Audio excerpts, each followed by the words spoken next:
Good morning, Dr. Rapaport. John, good morning to you. We're here for episode number 4 of our, what's the proper term? Is it kvetching? What's the vernacular? Only a certain part of the population will know what that means. But moaning and groaning, or I think I had an epiphany and I'm ready for a frontal attack. You are. Yep. Well, maybe I can. By the way, welcome everybody. Thank you for sitting and watching these with us. And Dr. Marvin's. I want to say I don't want to say attempt because you're being successful at kind of changing some conventional wisdoms. I was watching an old person's channel, which will remain unnamed, but we have our channels that we watch, and in 2 commercial breaks, I saw commercials for topical steroids and then 2 treatments, biologics, 2 separate ones. So it seems that skin-related issues are definitely at the top of the heap, and where I'm wondering is, one item gets you addicted, and the other item, what, treats the addiction? I mean, what are we doing? Does that make sense the way I just said that? I get addicted to topical steroids, and now I have to go on a biologic. Well, you're very knowledgeable and you're a little confused. I am So you confused. can imagine what the population out there goes through in terms of being confused, not understanding what's true, just like we went through all the, silliness and aggravation with COVID and wrong steps. There are going to be so many books written and essays written about what we did wrong with COVID. Well, you broach a subject. Let me start with, I think it's time to go for the throat. I had another phone call last night from a prospective patient from back east, a red person. What do you mean a red person? Addicted to steroids, a young lady, student, wanting help, and hadn't heard from me within 12 hours because she had written, and I said, it probably went to spam because I write back right away, and indeed she found it. And she cried when I said she's going to be cured. Relax. That's the 20th or 25th or 30,000th person who I've seen or heard from who has been suffering and who cry. I can take it because I know I can cure them. But I think it's time. And I'm going to borrow Emile Zola, the French journalist's article in a newspaper in 1900 because of the Dreyfus case. I won't get into the details. The headline was J'accuse, I accuse, J, comma, A-C-C-U-S-E, U-S-E. I accuse. I do not believe in conspiracy. I do not believe in cabals. But all of those peoples and groups involved with this problem are only doing everything for themselves. They don't give a damn about the patients. This has been my impression after 40 years of working on this. So just to leap forward a little bit, then, are you talking about on the physician level for the derm, where the person goes in, has got a red spot here, put this on until it goes away? Is that where it starts? Well, I'll give you the list. None of them are worse than the others, but they're all selfish, and the patient doesn't count. The list begins with the drug companies. There's a lot of money to be made there's so many of these patients. There are 18 or 20 new drugs that have been looked at and studied, and several have been recently approved, and they are valueless. Every one of the study drugs, I've read all of the papers, all of the details, all of the machinations of how they went about the protocol, all of the many physicians who were involved, who donated their patients as guinea pigs. All of the results were nil, zero. And they mark it on TV, national TV, 6 p.m. Well, how are they able to? The brand FDA approved the drug because it was a little bit better than placebo. Every one of the studies, I read every paper. What do you have there? All the papers. Every one. Hold that up real quick, just so they can see what that is. Just you got a whole stack of stuff, right? Whole stack. Yeah. I'm sorry. Yeah. I'm going to read something Yeah. very poignant. So all of them use the protocol of allowing the patients on this brand new wonderful drug that is going to be marketed at a very expensive rate, namely $40,000 to $80,000 a year per patient. We can't just were off steroids. We just can't let that slip by. $40,000 to $80,000 a year per patient, right? Okay, For what duration? For what duration? A year, and they're told they're going to be on the drug for life. Okay.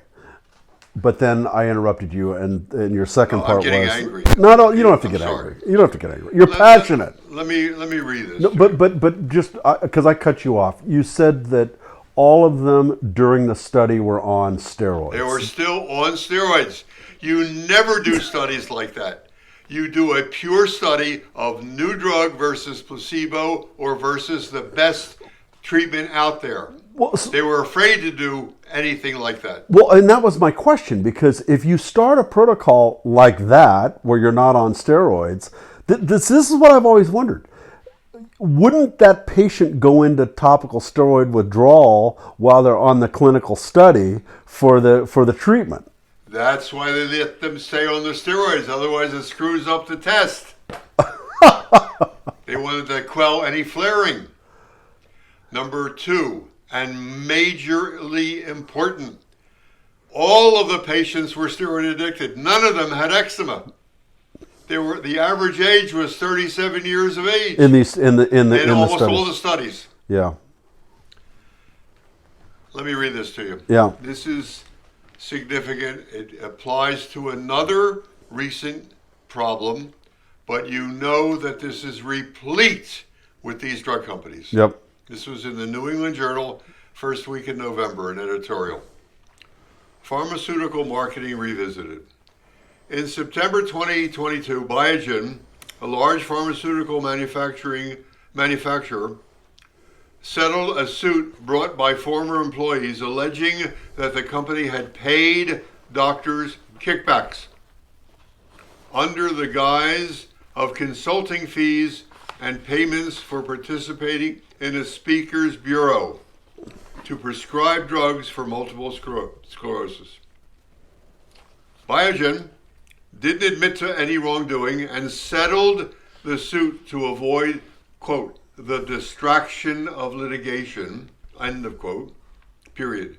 The settlement amount $900 million. Well, that wasn't in the headlines, was it? No, it was not in the headline. It got squelched. That $900 million is equal to nearly 60% of the company's 2021 net income. One last paragraph. The decision to settle came just before new legislation was passed allowing the federal government to negotiate the prices it pays for certain medications. Much of the opposition to this legislation centered on the fear that lower prices could lead to fewer resources being available for drug discovery. Many pharmaceutical firms, however, spend as much or more on sales and marketing as they do on research. Yeah. And one last comment, as per what you talked about with money, the marketing data from pharmaceuticals has been analyzed in past investigations, but the Biogen case is exceptional for 2 reasons. First, it focuses on specialty drugs, generally those with list prices higher than $50,000 per year per patient. Therein lies the rub. Every one of the new wonder drugs for bad eczema are over $50,000 a year. Yep. Well, if you get 4 or 5 of those patients in every office, you got it made. Yeah. You can make advertisements on national TV at 6 o'clock news every night of the year and not make a dent in your bottom line. It's disgusting. Okay, I'm not going to do everything today but I get what you're saying. But aren't we treating the result of derms over prescribing topical steroids? I mean, everything you're saying is completely valid and worthy of outrage. But these people are here for a reason. And the reason that they're here, I think, is because of the escalation of use of topical steroids, right? Okay, I was trying to take the argument the next step. Okay, good. I let the topical steroid addiction part go untouched today. We'll go there again and again. But how can you, though, if the reason that they're on these products are because of topical steroid addiction? Isn't that why they're there? Well, number 1, 2 to 1,000. All of the studies, all of the talk, all is about topical steroid addicted human beings, not bad eczema. Not bad eczema. We're agreeing. Well, the NEA, the National Eczema Association, at the bottom of their print that they send to all of their people on their list, lists all the drug companies that give them money. That's called advertising. Yep. I thought this is an organization that cares for their sick patients and asks for donations and tells them, we're on your side, we'll help you. Well, it doesn't appear to me like they're on anybody's side other than the drug company and the money they've been given. But and wait that's a second. horrendous. But didn't we learn during COVID that the pharmaceutical companies are this giant philanthropic organization that are just out to save humanity and save the planet from the suffering of COVID? Isn't that the lesson? Your profit wasn't any consideration at all in COVID. Are you right? I'm being facetious. You're not only facetious, but one of us is more cynical than the other. Disturbing. Well, Very it is disturbing. There's a lot of bucks involved. You know what? Are we on the 10th booster now? And the patients suffer, and I am the repository for that suffering with the crying on the phone and in emails and in person. I go back to the premise I was asking. The dermatologists create the problem with the overprescription and escalation of use of potency of steroids, and then we have the pharmaceutical companies come in and have to fix all that. Because what I hear you saying is, chances are that most people that show up for these studies are on topical steroids, right? All these tests right here, do people walk in the door and say, I'm not on any steroids at all? Or is that even a questionnaire question? Well, it's convoluted and complicated, and they're all intertwined. In order for the drug company to test the drug, they go to the professors at the universities who are seeing these patients, and they don't know what to do with them. And they offer them up as guinea pigs for the study under the guise that new drug, and they talk their patients into participating, not knowing if there's going to be side effects or problems. And once that study is over with after 3 months and shows very little results, and I'll get into that in great detail later, they have another new drug from another company that they're testing. There were 20 new drugs in a list of a paper 5 years ago that were being approved, almost approved, partially approved, and are under investigation. 20 new drugs. It's a lot of money to be made. And so far, none of them have been of any value. I have seen at least 600 failures on Dupixent, and they push like crazy. Every advertisement is a smiling, young, pretty woman who jumps off an airplane on her way to a vacation and she doesn't scratch anymore. Baloney. Baloney. And I have worse words than baloney to say. Yeah. And it angers me. And they push and push. And do you think that the derms are not like this Biogen company getting under the table free dinners, going to meetings, a trip here, free coupons for their patient to begin the new drug, and then once they're into the new drug for 2 or 3 visits, then they have to go and buy it. And the doctor tells the patient, because the drug company tells the doctor, you won't really see great results for 6 or 12 months, so you better, and they tell the patient, you gotta wait 6 to 12 months. It's odious. Disgusting. But you talk about the coupon for X number of dollars off on the first usage. That's perceived by the layperson. Oh my God, thank you so much. I've got my coupon. In fact, it's free. The first couple are free. Right. Not even a discount.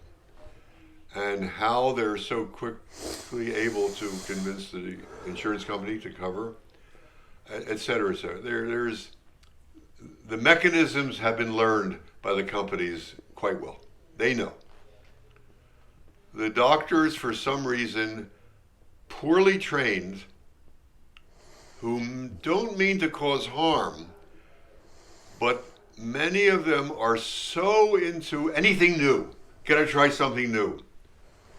They're not understanding the disease, often in many areas.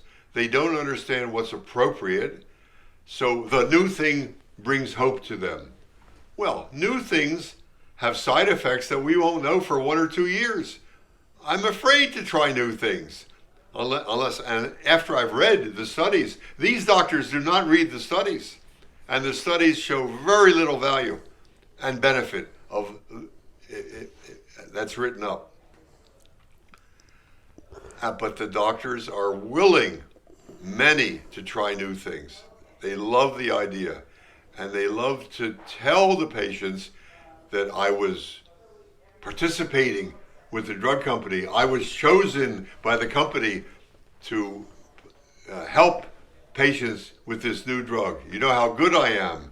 There's ego involved. There's so much involved. Have patients walked through your door who are on some of these new drugs and just not getting satisfaction from them? Have you seen those types of patients? Well, the vast majority has been they've been on Dupixent. That's been out for about 5 years. But have they walked through your door, though? That's the ones who I have on cyclosporin because they all failed. At least 500 failures, and I told you I've seen probably 600 or more and heard of others. And the cyclosporin works like a charm within 3 to 5 days. Dupixent doesn't work at all. And many of them are still on steroids because they keep flaring. And they write papers about flares that occurred and it's a side effect. No, it's steroid addiction flaring. They do not understand disease patterns. There have been papers written last year about this. They're so poorly trained in their observational skills and listening skills that they continually screw up. And the patients suffer continually. And they're told, be patient. It's going to take a little longer. You're probably going to have to be on the drug the rest of your life. What? When this disease burns out at age 8 or 9, I'm 47 years old. I've been using steroids for 47 years. And you're telling me the rest of my life I'm going to need a drug? Disturbing. And all the patients I see who stop steroids are cured. Takes a long time, a lot of travail, a lot of flares, but they're all cured. They need help, they need support. And those who are really bad, I've given cyclosporin to, but only 25%. The others I just support with drugs that help itching and burning and sleep and holding a lot of hands, a lot of psychotherapy. But it takes a long time. And they're all cured, every one of them. Not for the rest of their life being on these drugs. And then it goes on with the other support groups. It's is not privy to being pure. Please send donations. Look at all the great things we're doing. Another woeful, moaning commentary from another person in the middle of America telling their story. Listen to the story. The story is always the same. Don't forget to donate. And they perform no great deeds in terms of talking to their doctors or the feds or the FDA into changing the attitude or resisting the pharmaceutical handouts that are very nicely done, so that serves as great advertising. And they fall prey to this and they don't understand, and it's even more sad. I'm not pleased with all of the number of patients and all of the papers and all of the comments. Still, these are all addicted. They're not bad eczema. The drug companies, the doctors, the Academy of Dermatology, the journals refuse to see that they're addicted, and the answer is no steroids. Period. End of story. Is there a professional cadre of like-minded derms who feel the same way that you do? Well, they're out there. They don't write papers. They don't phone me and say, can you guide me? I did have one 2 days ago from a doctor in Vancouver. Help me because my brother suffered and I helped him. Give me some information so I can help my other patients. But that's rare. They all are in their office. They're all very busy. They all do their thing. And as I said, they don't write papers. They don't do anything but care for their patients. That's their job. So I don't know. But of course there are. Patients come back and they say that they found a doctor in their city that will prescribe drugs that I've recommended, or they'll go along with steroid addiction, and they are good doctors, they care about them. But making a list of those doctors with America at 350 million people, it'll go nowhere. We got a lot of cities here. Well, that was one of my questions. We had a comment if there was some database of physicians that would go along with the cyclosporine protocol. No, it dawned on me a long time ago that it's the patients demanding of their doctors to change their ways. If we got 10,000, 20,000, 30,000, 40,000 patients complaining and moaning and groaning, the word gets out. And they just, because they're so involved with themselves, also the patients, that they're not looking out for others. They want themselves to be better because they're so miserable. So well, that's understandable, though. I mean, understandable. Yeah, I mean, totally, absolutely, totally. I mean, it would seem it would be very difficult to have a voluble advocacy if you're just hurting, right? Going through withdrawal. Well, I tried writing papers. I've tried taking good care of everybody. I've tried curing everybody. I've tried coming up with the best protocol of medications. I've lectured all across the country. I made the film. I've done, but it still comes down to I need a cadre, an army of patients to go and complain to their doctors to change them. They refuse to change. And the suffering patient, once they're better, who knows what percent will advocate for others. They're so happy to be better and go about their life, they drop it and they forget. Well, you're definitely not pulling any punches. That's obvious. And you're exposing yourself to great criticism, if not worse. Why now? It's time. It's been 4 decades I've been working on this. Have made some inroads. Surely have cured many patients. But there's so many others out there. Every month I get calls or letters or emails, at least 30 to 50 patients, new patients, prospective patients who are suffering around the world.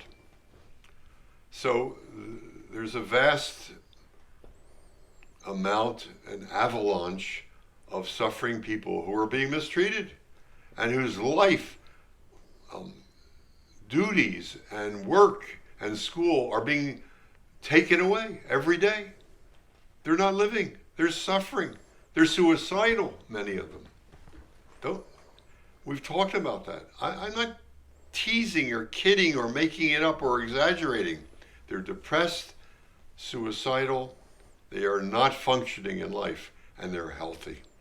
And all of their woes are doctor-induced. That's sad, my colleagues. Well, there's great incentive to give the magic salve and have the person's skin clear up and go on to the next patient, right? Oh, no, I got better. I got a shot for you. A shot. Oh, yeah. I got some pills. Got some cortisone pills. See how much better you are? Oh, you flared after 2 weeks after the shot was given? Oh, I told you not to eat eggs. I told you to exercise. I told you that you might have a major allergy to something. We better evaluate that. Never seeing the simplicity of the diagnosis. It's simple. What was the story you told about taking your car to the dealer, and the dealer had told you that you were doing something wrong? What was it? DeBakey, famous heart surgeon, goes to the mechanic, and his car isn't working, and asks for it to be fixed. And the mechanic, with his ego, says, I know who you are, Dr. DeBakey, you're very famous, but I'm famous also. You know, I fix motors just like you. And DeBakey said, yes, but when I fix them, the motors are still running. That's great. That's great. One of our comments, we got a note where someone got a shot of steroids, and is it possible to get topical steroid addiction whilst on prednisone? I'm sorry. Is prednisone going to do it orally? You know, steroids are widely used in all of the specialties of medicine. They have great attributes. They're anti-inflammatory. They do many wonderful things in the brain, in the heart, in the lung, in the liver, in the kidney, everywhere. When they're given systemically, we were taught early on in med school, when they first came out, be careful because you run a risk of internal problems from overusage of steroids. Diabetes, hypertension, some cerebral problems, obesity, glaucoma of the eye, et cetera, et cetera, et cetera. Well, they're very well recognized, and all of us learned this in the 50s. Overusage was done because it was a miracle drug for arthritis patients. So the side effects were shown right away. Never skin problems, because there was no skin problem at that moment. It was an internal problem they were being treated for. Now, the topical steroids affects the blood vessels of the skin, closes them down, and then they dilate and you get red and they open up. Well, if you give a systemic steroid on top of that, it's like the atomic bomb. The whole body flares, closes down the vessels, and then they flare. If you're not topically steroid addicted and you're not red in the skin, taking oral steroids or a shot in the knee or a shot for other reasons medically, nothing like that will ever happen. Has nothing to do with the skin. So does, and you might have just answered the question, but let me ask it a different way. So if someone is taking oral steroids for one of the problems that you recommended, are they more susceptible to topical steroid addiction if they are taking it short term or even medium term externally? No, they must use the topical steroids to affect the blood vessels in the skin, and then they get into trouble when systemic steroids are given. But is the time frame different for someone that's taking oral versus someone that's not, as far as how long it takes for them to get addicted? Or is that even a relevant question? No, they're addicted from the topical. They're addicted from the topical. And then the extra drug, the extra dose, systemically given, worsens the scenario. Okay, all right. So then, doesn't bring it on; it all right. worsens. So to answer this person's question, and whoever else is asking, you're going to be hypersensitive to steroid addiction if you're taking it systemically as well. That's an interesting thing. After the topical does its bad job. Right. Wow.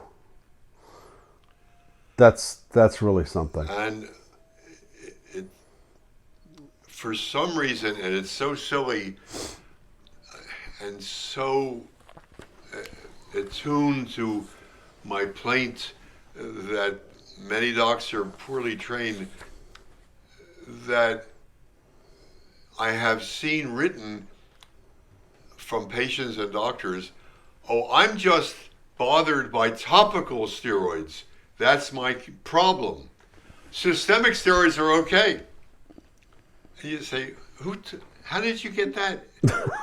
One's the same. This is the same drug, same chemical. Don't you understand that? They don't understand, many.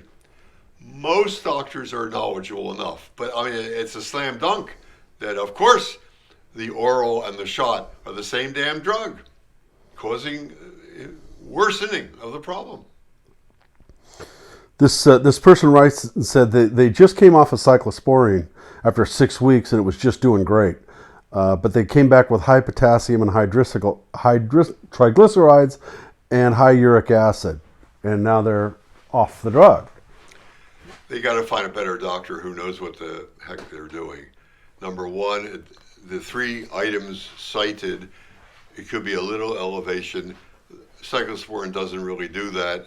I think it was a variation from what they had 2 months prior. It is no indication to take them off cyclosporin. The doctor has no idea what he or she is doing. It elevates the kidney. It causes problems with the kidney function in a rare person, and it can elevate the blood pressure, period. That's it. Nothing else have I ever seen. We watch, we look for anything and everything, but nothing else. So all of these parameters are just an indication to me that the doctor is nervous about using a new drug and pulls his horns in with any little variation or aberration because he's afraid for himself, not really for the patient. But that same derm may prescribe you a $40,000 $40,000 a year biologic. Oh, a new drug? Oh, let me try it, of course. I can't wait to tell my colleagues I tried the new drug. So on your comment about kidney function, it's my assumption you're testing blood regularly when someone's on a cyclosporine protocol. When you pulse them off of cyclosporine for whatever indicated reason, do you see return of kidney function? Or have you seen an improvement once an older person is taken off cyclosporine?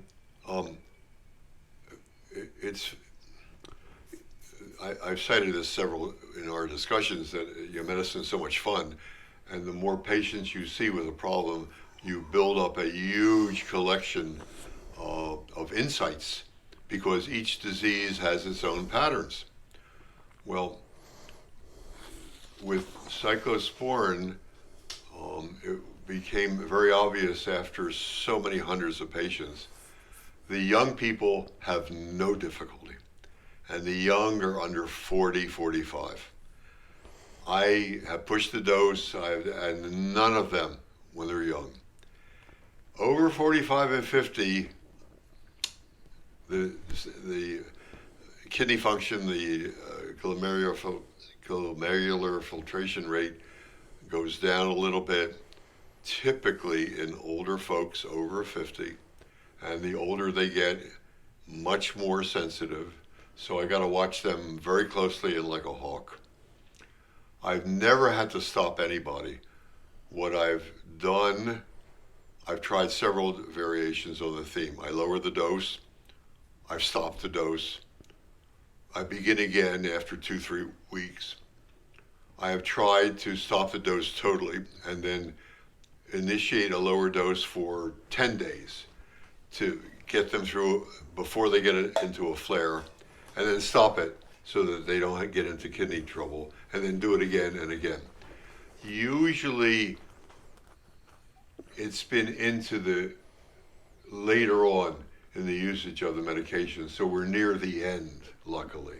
It's not the first 6 months or a year. It's usually the second or third year.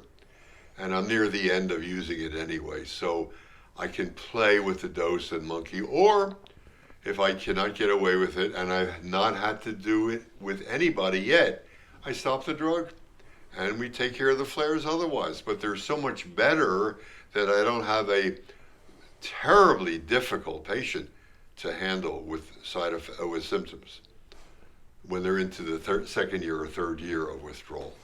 So this brings up an interesting point, because what you're really describing is active medical involvement during the withdrawal process. And so many times we hear from the topical steroid community, for lack of a better word, is that all they can do is go off steroids and sit in the bathtub for a year and a half, right? Well, herein lies the hand-holding and the caring and the psychotherapeutic measures that must be taken by a caring physician. Any chronic problem, any chronic medical problem, necessitates involvement of the doctor. What, the diabetic, here's your insulin, here's your metformin, call me in 6 years, let me know how you're doing. No, they're watched. Their eyes are watched, their heart is watched, their kidneys are watched, et cetera, et cetera. There are side effects of diabetes and the drugs. So any chronic problem has to be carefully monitored. Well, if they're on drugs for this, or they're suffering daily and suicidal, they better be monitored and cautiously cared for, whether it needs hand-holding, a little psychotherapy, a referral to a psychiatrist, etc., maybe drugs for depression, whatever. It's not an easy job when it takes 3 to 5 years for a cure. It's a long time to hold hands with a patient. The diabetic doesn't suffer every day. He takes his pills. He's told to watch, his eyesight got a little bad after 3 months. I better go to the doc now. These patients who are addicted and in withdrawal are every day is a bad day. And that's the sadness. 24/7 is bad. And they lose faith, or they start reading on the internet of some magic acupuncture or leaky gut syndrome or whatever, or some magic cream from Singapore, because they're desperate. And it's not easy. So it needs the physician and the acceptance and acquiescence on the part of the patient to trust the doctor to help them through this. It's a difficult problem, but when it's done right, it's so fruitful. It's so productive. And a cured patient, this one patient called last night and cried, another patient that I've been following for 4 years, off cyclosporin now for about 8 months. Pictures, beautiful. Totally cured, totally cleared. Kiss, kiss, hug, hug. So happy. Going about her life. That's why you do these things. Perfect. Never going to flare again. Never will have a problem. I was thinking about this the other day, and I can't come up with another example. Maybe you can. But topical steroid addiction is the only addiction in which you don't get pleasure from, or one does not get pleasure from. If you're gambling, you get the dopamine hit of hitting it once in a while. Obviously, drugs, you get that high. Topical steroid, your high is just normalcy, right? Not having itchy skin. Well, if you flare, well, yeah, and but you put the steroids on, They're pleased. Yeah, Happy. but that takes you back down to normal. Yeah. Right. Yeah. Oh, you don't get super normal. No. Right. No. Exactly. No. I can't think of another addiction that's like that. No. Well, the opioid guy, he knows. Yeah, but you're high though. If you're on Next opioids, week you're I'll high. get another batch of drug. Yeah. Another packet. Though this mechanism is in the vessels of the skin, all the other medications are in the brain. So it's a different organ that's attacked and responds to the medication. It's very peculiar. And maybe because of the peculiarity, I have to defend my colleagues. They cannot simply understand that this is the cause. And most of them are under 60. And all they ever saw in their training, going back 40 years, that's about right, 35, 40 years, were all these addicted patients. They were not bad eczema, but they were told it was bad eczema. And that's what they have in their brain. They're addicted to the diagnosis, and I cannot get that addiction out of their brain. So everybody's addicted one way or the other. So it's going to take a patient advocacy, essentially. Absolutely, yeah. I've tried everything else. And how many people are going to watch our conversation? Maybe we have to do more with this, display the conversation somehow to a larger group of people. I'm going to run to Washington and try to get an appointment with the FDA. It'll go nowhere. Newspaper articles, it'll just happen. Or the drug companies will continue to sell the drug. Nobody will get better. Some deaths will occur. Some problems will occur. We'll see. Well, I can tell you just from reading the comments that these conversations are giving comfort to a lot of people who have felt that they've done something wrong. Nobody understands them. They've been misguided. So from that perspective, I'd like to thank you very much for doing this. And I'd also like to request that everybody, or many of you, like and share these videos, because it helps move it up in the stack. And that's one of the reasons we put other key words into the title. Herpes, asthma, some of the other things, just so they would show up on other people's feeds. But anyway, thank you very much for doing this. It's John, very important. You're super for doing it with me, and you, as a patient, are about 99% near cure. Oh my God! And it's wonderful. You forget, and I want you. I to don't forget. forget. I want you to No, forget. I don't forget. You move on with life, and it's over with, and you're fine. And well, I can certainly empathize with many people that are watching this, and I do look at the community and see what people are going through, and my initial reaction generally is, my God, I didn't have it that bad. I see some of the photographs and some of the suffering out there. I thought I was bad. I thought I was having a bad day. My day is nothing compared to some of those people that are out there. It's breathtaking, quite frankly. Yeah. And it's heartbreaking. Yeah. Absolutely And, heartbreaking. just coupled with that, their family, their friends. Oh, it's just the skin. Oh, you're itching a little bit. Oh, you should only hear my problem. Yeah, you need a new doctor, Yeah, right? yeah. Oh my goodness. Well, if you're willing to keep doing these conversations, we have stacks of questions that we haven't gotten to. Obviously, we won't do it today, but if you're willing to keep going, we'll go. Absolutely. Okay. I think also for the viewing public, it's December. People are so involved with other things, fun things, parties, etc., that maybe we'll punt till the beginning of January. Okay. And then an avalanche again, attacking like we started today. I have much more to talk about, and I would like to specifically delve into the drug studies that were published. It's outrageous that they were published. It's outrageous that 20 doctors had to bring in their patients as guinea pigs because there were not enough.